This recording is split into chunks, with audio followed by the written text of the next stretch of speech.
Welcome to Living with Intention.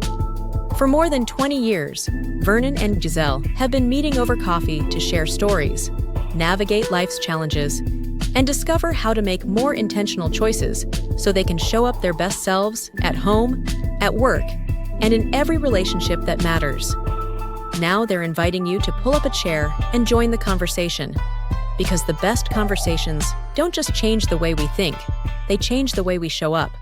So pour yourself a cup of coffee, pull up a chair, and let's join Vernon and Gieselle. Welcome, my name is Vernon Roberts, and my co-host is... I'm Gieselle Poveromo. Welcome to Living with Intention. Gieselle, tell them about how this podcast came about. Oh, take it a breath. We are here. We've arrived. This podcast came about, it's 20 years of conversations Vernon and I have had. We meet monthly at a coffee shop. We live in Charlotte, and we would meet and we would have wonderful conversations. And I don't typically speak for Vernon. I will now. I know both of us got a lot of value out of those conversations. And I would drive away in my car and I'd think to myself, that's life.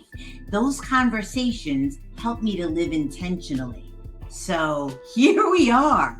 We're inviting you into these conversations and our podcast, Living with Intention. Yeah, and I love the way you put that. And as you can see, our topic today is going to be around autopilot and then how we reset. Look on the right side of our screen and you'll see the rundown. And we're going to use that every podcast. So you'll be able to see the topics we're going to start with. And if you look at the very bottom, you'll see to-go order. And because we're in a coffee shop, that'll be your takeaway order of something concrete that you can take into your week. Right, Gieselle? Yes. Yeah, I used to get in the car and I'd have my styrofoam, I don't know if there's styrofoam, whatever, plastic cup. And I'd be saying to myself, okay, what did we talk about? What did Vernon challenge me to do? So we're providing you that with your to-go cup, the one action to take to improve your life and live with more intention. Yeah, so let's get started. Let's start with autopilot. So why did we choose autopilot? Well, here's why. Because people, Gieselle and I believe, we've been talking about this a lot. People aren't living with intention, not because they're lazy, but because we get on autopilot sometimes. We don't choose things. We react instead of respond to what we need to be doing. How else would you say that, Gieselle, around autopilot? We react. And, I know for myself, life is busy and I like food. So I'm going to give you a lot of food and running metaphor. Plates are full and I catch myself going from task to task. And for me, autopilot is this thinking of, let me just get to the next. Let me just get through. Now, life happens. I know that. Life is lifing. And I think some level of that we should expect. I personally don't want my life to be a series of, let me just get to next. Because then in the moment, that's just a mediocre life. I don't want life to be mediocre. I want it to be intentional. So for me, to answer your question, autopilot are those moments, a lot of those moments that are, I'm going to do this. I'm just going to get through it. I'm going to get to next. I am all for some of my life having that. I don't want my entire life to be created by those thoughts and those notions. What would you add, Vernon? Yeah, I would say that's it. I think that's a great point, and I think we need to get off of autopilot. That's the problem. So now let's talk about scarcity. So what is scarcity? And Gieselle, we've talked about this, and what I see scarcity is like we're all rushing to get our own instead of thinking, wow, why do we have to rush? There's enough for everyone. So when I think of scarcity, I think of there's one piece of pie and I've got to nudge people out and strive to get my piece of the pie and protect it. That is acting out of fear. When we have Well, why don't you react to that before I talk about abundance? Because scarcity is stuff that has us in, like you said earlier in Autopilot, just getting to the next thing. Yeah. My first reaction is you make me hungry. I've heard you Well, tell pie. that metaphor. Pie. Yeah. Pie. And then my mind goes to, I love pie, but I like cake more. But it's such a good example and metaphor for, I think we all become, I got to grab this. I need this. If I don't have this, I'm not going to be good enough. And I don't want to live that way. I want to live at a different level of life. I want you to win. I want me to win. I want all of our podcast listener inners, I don't know if that's the right way to say it, but whatever, to win. And I want to live from a place of abundance. And I want to live at a different level of life. And for me, that's with intention. Mm-hmm. And honestly, that's why we started the whole podcast. We want to move. We want to help people to think about what's going on in the brain and be at a point of, okay, here's the thought. Is this the most empowering thought I can have in this moment? And let me choose one that allows me to live with intention. So there's enough pie to go around for all of us, is what I would say. Yeah, and now that we've shifted to abundance, and I have some notes here I want to check that abundance. I've written down here. Abundance isn't about having more. It's not about getting more.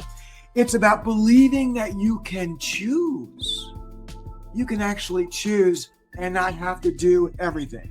So abundance, it might sound something like this. I don't have time for everything, but I have time for this. I think that goes back to what you said earlier, Gieselle. Yeah. Listen, I don't have time. I'm realistic. Life is lifing. I don't have time for everything. I'm going to make a choice. And what's most important in this moment is whatever the thing is. That is intention.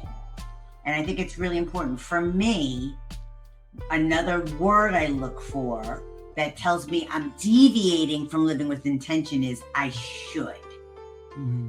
I am lucky. I have a vibrant community, lots of friends, and I check myself with various social things. If I start thinking I really should do this, being a good friend, sometimes we should do things in support. But again, I literally watch how many of those shoulds am I doing? And, am I doing it from a place of honest, authentic, wanting to participate, or are the shoulds taking over? What you choose has to be in line with the goals that you've set for yourself. Yes. So all those other shoulds might fall away, and we shouldn't, what does it say? We shouldn't should all over ourselves. Yes, we should make sure that we are choosing with intention the activity that will take us toward where we need to be. That's right. When we think about this next thought around, well then, if I'm going to be intentional, then how do I reset? What are some of the things I need to do to reset? And I love this GPS analogy because it goes back to, I didn't fail. I just have another opportunity to get it right. Think about a GPS. You put in your goal of where you're going, but what does a GPS need in order to figure out where you're going? It needs to figure out where you are. And sometimes we're not clear on where we are. So we need to figure out that for ourselves. Where are we today? And be really clear about that. And then where do we need to go? Now, what happens if we don't get it right? Well, we're just in another place and we reset the GPS because we got lost. And it'll give us another route to get there.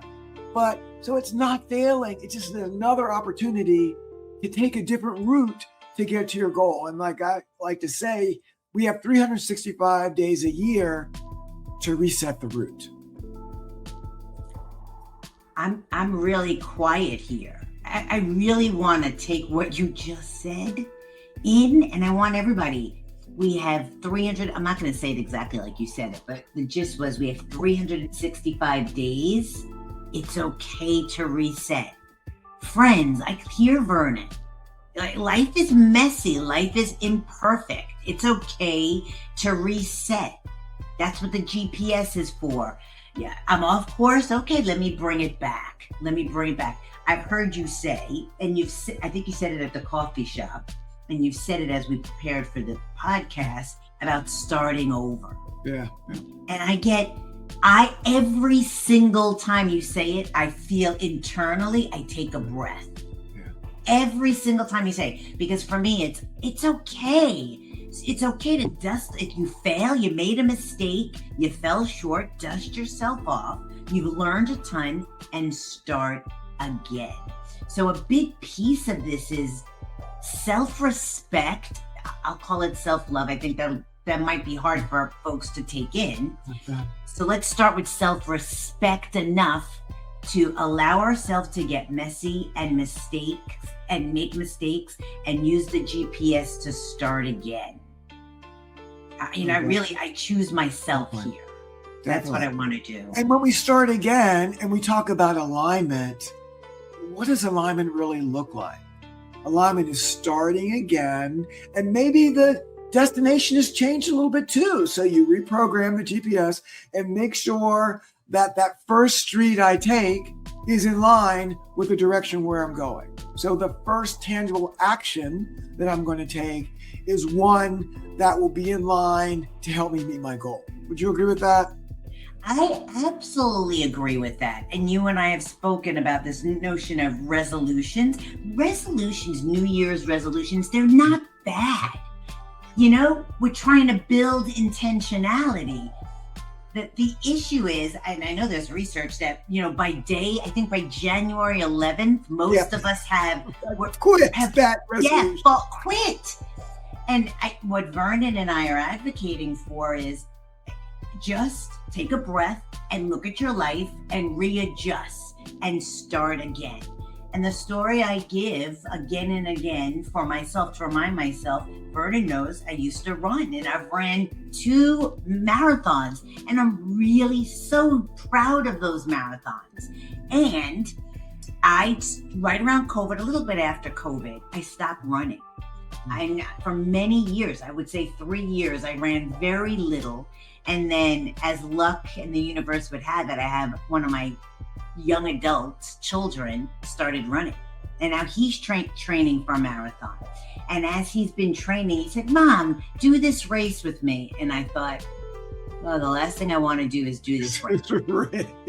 But the GPS said one of my values are my family and my sons and being with them. So I said, this aligns with one of my values. Mm-hmm. I'm going to do this. And I trained for a 4-mile race. And intentionality is, I am a different runner. I am 8 years older. Mm-hmm. The body is different. I see times on the clock and I go, woo. And so you're giving yourself grace. You're giving yourself grace. That's what I'm hearing. Yeah, giving yourself grace. Depending on remember the GPS setting, depending on where you are today. Yeah. It's not where you were 8 years ago. And you're starting from a different place when you program that GPS. That's exactly right. And so when we think about this, and I love your story, and I'm going to go to our last thing, which is the to-go order. And we're thinking about, so what is one thing that you can tangibly do after you hear us talk today that will help you reset and align to your goals so you can be intentional? And Gieselle, it's not a one time set and then you leave it alone. It can happen all the time. Let me give you an example. I do a lot of volunteering in ministries. And in this one ministry, the meetings tended to fall on days I was traveling. And then, so you have to set expectations. So I sent an email and said, my heart is with this ministry. My work travel is such that I'm going to be missing a number of meetings. So I think I might need to roll off so I can give my best to other things. What they wrote back to me was, hey, we'd like you to stay on, and then maybe you can dial in to the meeting and we'll fix that. So in other words, set expectations because you never know what you can do until you ask. But I was prepared to roll off because that wasn't fitting inside of my real life right now. Like you said, life is lifing. And the reason that all those New Year's resolutions fail is because they weren't designed to fit inside of a real life. How can you design it to fit inside of your life? And that's what I was doing. So constantly looking at what I'm committing myself to and maybe paring it down. And not just walking off, but setting it up and putting it out into the world and letting them know. And because I'm really committed to these things, but maybe it doesn't fit in my style for right now. So that's what we're asking you to do. We're asking you to think about what is one tangible thing as your to-go order that you can do that will help your alignment live inside of your real life. Gieselle, anything else? Yeah, I could speak for hours on what you said because it was such a good example when we don't have hours. I think that's a really good example of you were clear and, you were ready to roll off. But there was a space, there was a negotiation. You got your needs met and they're getting their needs met. I think that was a win. And I love that. It was really a win. And it was courageous to be able to say no, which we're going to talk about on one of our future episodes. Every to-go cup we give you, we're going to take our to-go cups too and do our own work. So I'm committing to you, Vernon, and to all of our listeners and new friends. Mine is to be present. The entire, I think it's 16 minutes we've been on the call. I keep bringing myself back. Don't worry about the tech. Don't worry about the points. Listen to Vernon. Be in community with Vernon and all of these callers, and the important content will come. I love that. And I'll tell you one really quick thing. I mentioned this to you, I think, before. When I was traveling with a colleague a couple weeks ago, she said to me, Vernon, sometimes I think you don't like me because you never look me in the eye when we're talking. And I was like, wow, that is crazy. And I didn't realize. And so I took the feedback in and I realized that when I'm listening to someone, I turn and go and stare off. And they may think that I'm not focused on them. So the next time I was with a colleague, I turned and I looked right in her eyes, and it felt different for me, but I felt like that was intentional, in something intentional that I was choosing to do to make a relationship better. So those are the types of things we're talking about. Little things, looking somebody in the eye, saying no. What's your to-go? Is that your to-go? My to-go is that one, is to continue to make sure I'm looking people in the eye when I'm talking to them, even though I'm listening, but I need to let them know that I'm connected. That's a good one. So you've got the looking people and being connected. Mine is to be present.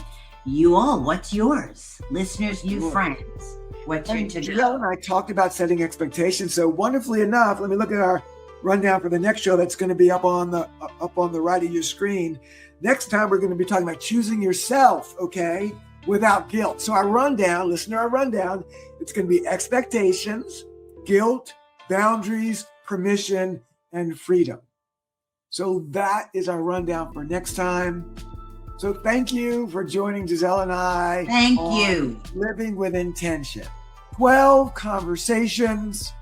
One intentional, beautiful life. Get that to-go order. Take care. Thanks.